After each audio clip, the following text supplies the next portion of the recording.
একদল হায়নার বীভৎস হাসি কত কণ্ঠ দমিয়ে রাখতে পারে? কতক্ষণ? হাজারো কণ্ঠ সমস্বরে দিলে ডাক, ভাঙন আসে। ভাঙন আসে তীব্র হুঙ্কারে। অশুচি সব ধুয়ে দিতে পারে দৃঢ় উচ্চারণ, আমি মানুষ। মানুষ বলো, মানুষ। তাকিয়ে দেখো, ইতিহাস সাক্ষী। যুগ যুগ ধরে হত্যা হয় মানুষের।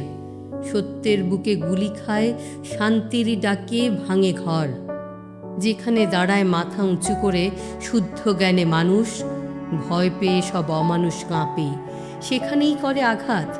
ধর্ম বেঁচে ক্ষুধা মেটায়, দায় রেখে দেয় মানুষের ঘাড়ে। আগুনে পোড়ায় মানুষ শুধু ধর্মের নাম দিয়ে। আস্তাবলের কীট, মানুষেরা ভয় পায় না। সোজা হয়ে স্থির চোখে এই সব অমানুষের চোখে চোখ রেখে করে প্রতিবাদ, জ্ঞানে প্রজ্ঞায়। হয় গান গলা ছেড়ে, বুলেটের শব্দ ছাপিয়ে ওঠে সে গলা। কবিতার শব্দে শব্দে উচ্চারিত হয় বলিষ্ঠ প্রতিবাদ মানুষের উচ্চারণে। আগুন ঝরে মৃদঙ্গের শব্দে। মানুষ বলো, মানুষ। এই শক্তি দমিয়ে রাখবে কতক্ষণ?